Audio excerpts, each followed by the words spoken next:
जय जिजाऊ, जय शिवराय, जय शंभूराजे. गडकिल्ले संवर्धन प्रतिष्ठान महाराष्ट्र राज्य सादर करीत आहोत शिवसाम्राज्याचे दिनविशेष. 23 मार्च इसवी सन 1660. संकटाची मालिका. स्वराज्याचा फास आवळत चालला होता. त्यात भर म्हणून आदिलशहाने मावळच्या सर्व देशमुख वतनदारांना केदारजी खोपड्याच्या मदतीने कौलनामे पाठवून आदिलशाहीस मदत करण्यासाठी विनंतीपत्रे लिहिली. एकीकडून आदिलशाहीने सिद्दी जोहरच्या रूपाने तर दुसरीकडे मोगलांकडून शाहिस्ते खानाच्या रूपाने फास आवळत चालला होता. त्यातच वतनाच्या लोभाने आपलेच लोक फुटून संकटात महाराजांना साथ देण्याऐवजी यवनांना जाऊन मिळत होते. त्यांची चाकरी करण्यात धन्यता मानत होते. 23 मार्च इसवी सन 1674. नेसरी येथे झालेल्या बहलोल खान आणि प्रतापराव गुजर यांच्यात झालेल्या लढाईत प्रतापराव गुजर मृत्युमुखी पडल्यानंतर मराठा सैन्यांनी आनंदराव मकाजी यांच्या नेतृत्वाखाली कानडी मुलूक झोडपायला सुरुवात केली. तेव्हा बहलोल खान आनंदराव मकाजी यांच्यावर चालून आला, पण त्यांनी खानाचा पराभव केला.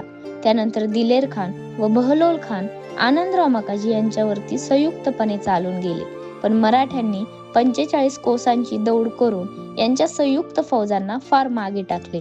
ते बहलोल खानाच्या जहागिरीत शिरले.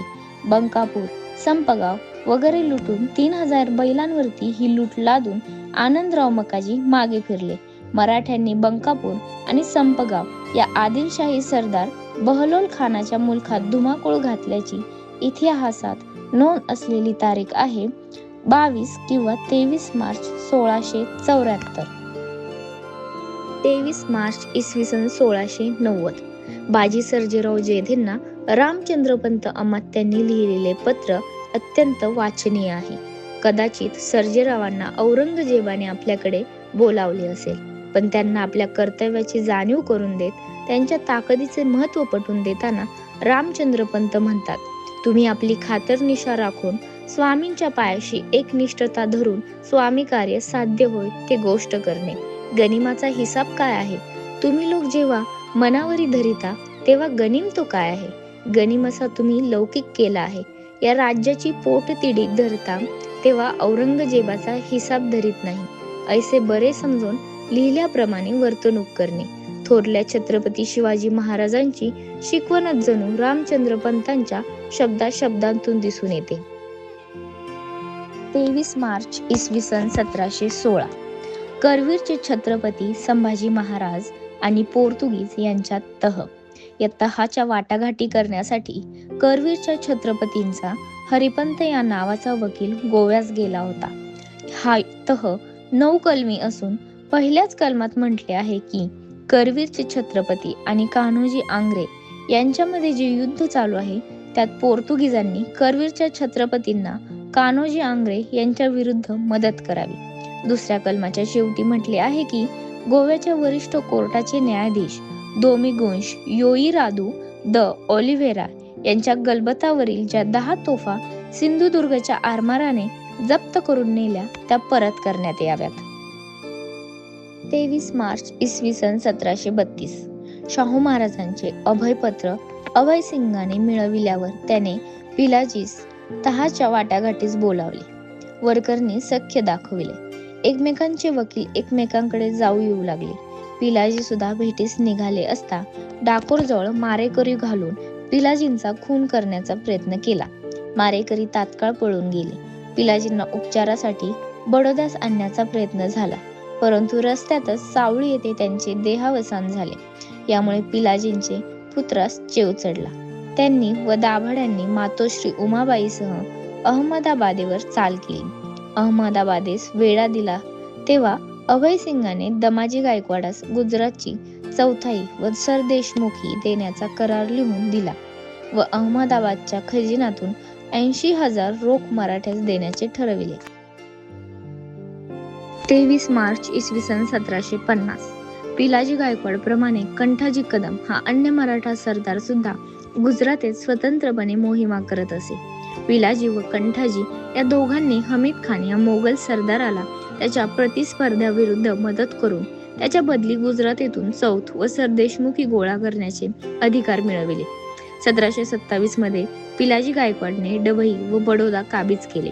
अशा प्रकारे पिलाजी त्रिंबकराव कंठाजीमुळे मराठ्यांची सत्ता गुजरातमध्ये प्रस्थापित होऊ लागली होती. उत्तरेकडे मराठी सत्तेचा विस्तार करण्याच्या पेशव्यांच्या महत्त्वाकांक्षेत गुजरातवर ताबा हे मुख्य तत्व होते, कारण दक्षिणेतून दिल्लीकडे जाण्याचा मार्ग माळवा व गुजरातेतूनच जात होता. पिलाजी आणि मंडळीच्या मोहिमामुळे जेरीस आलेल्या सरबुलंद खान या सरदाराने पेशव्यांमार्फत यांचा बंदोबस्त करण्याचा डाव टाकला. त्याने चौथ व सरदेशमुखीचे अधिकार पेशव्यांमार्फत छत्रपतींच्या नावे लिहून देण्याचे आमिष दाखविले, ज्याच्या बदल्यात पेशव्याने पिलाजी कंठोजी यांचा बंदोबस्त करावयाचा होता.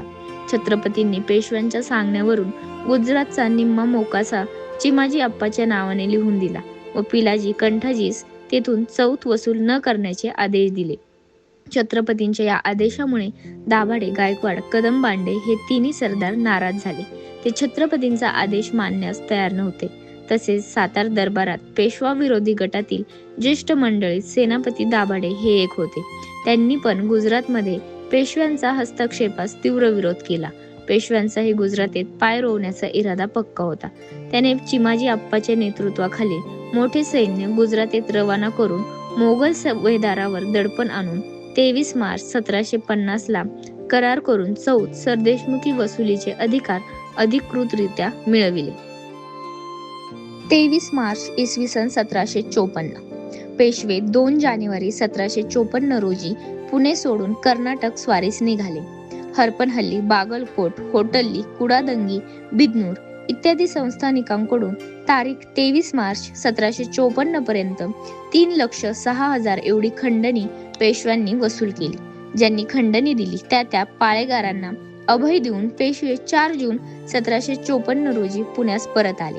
वरील स्वारीत पेशवे कर्नाटकात असता त्यास निजाम पुण्यावर चाल करून जाणार अशी बातमी समजली, म्हणून पेशवे घाईने पुण्यास परतले. फेब्रुवारी 1754 मध्ये मराठी निजाम संबंध जास्तच बिघडले. पेशव्यांच्या कर्नाटकातील स्वाऱ्या निजामास बिलकुल आवडल्या नाहीत. 23 मार्च इसवी सन 1757. अब्दाली गोकुळेच्या दिशेने निघाला होता. तो माघार फिरून बल्लमगडावर सूरजमलावर चालून गेला. सूरजमल पुन्हा मागे फिरला व अब्दालीने बल्लमगड घेतला. तिथे शिबंदी घेऊन तो पुन्हा मथुरेहून गोकुळास निघाला. एव्हाना मथुरेची राखरांगोळी झाली होती. गोकुळात पोहोचताच मथुरेच्या बातमीने सावध झालेले आखाड्यातील नंगे गोसावी तयार होते. 4,000 नंगे गोसावी तेग धरून अब्दालीचे पारिपत्यार्थ उतरले. ही तारीख होती 23 मार्च 1757. एव्हाना अब्दालीस आणखी एक बातमी समजली. मराठी दख्खनेतून निघून जयनगर पावत पोहोचले होते. दिल्लीच्या खबरा वरचेवर दख्खनेत पोहोचत होत्या, परंतु दस्तूर खुद्द पेशवे हे यावेळी श्रीरंगपट्टणच्या स्वारीवर होते, त्यामुळे बहुतांश सैन्य त्यांच्या सोबतच होते. 23 मार्च इसवी सन 1769. रघुनाथरावांना नजरकैदेत ठेवल्यानंतर माधवराव नागपूरकर भोसल्यांच्या स्वारीवर निघाले. वास्तविक पाहता 1766 सालीच जानोजी भोसल्यांची कान उघडणी करून त्यांना वठणीवर आणले होते. त्यांची जप्त केलेली जहागीरही परत केली होती, परंतु जानोजींनी मात्र पुन्हा बंडाची निशाणे दाखवायला सुरुवात केली होती आणि आता माधवरावांना पेशवे पदावरून हटवण्याकरता त्यांनी थेट रघुनाथरावांना साथ दिली. याचा भयंकर संताप होऊन माधवराव भोसल्यांवर चालून गेले. भोसल्यांचे बळ तुलनेने कमी होते. माधवरावांच्या झंझावाती हल्ल्यांपुढे जानोजी भोसले शरण आले. दिनांक 30 जानेवारी 1769 आणि 23 मार्च 1769 रोजी अनुक्रमे खोलेश्वर आणि कनकेश्वरचा तह करून माधवरावांनी भोसल्यांना अभय दिले. वस्तुतः दमाजी गायकवाड आणि इंग्रजांनाही समज देणे आवश्यक होते, परंतु थोडी प्रकृती नादुरुस्त वाटल्याने माधवराव माघारी पुण्यात आले. 23 मार्च इसवी सन 1931. शहीद स्मृती दिन. 23 मार्च 1931 रोजी भगतसिंग, राजगुरू, सुखदेव लाहोरच्या तुरुंगात हसत हसत फासावर गेले. तरुण वयात देशाकरता फासावर लटकून या वीरांनी देशातील तरुणांच्या हृदयात क्रांतिज्योती पेटविली. भारताला स्वातंत्र्य मिळावे म्हणून हौतात्म्य पत्करले.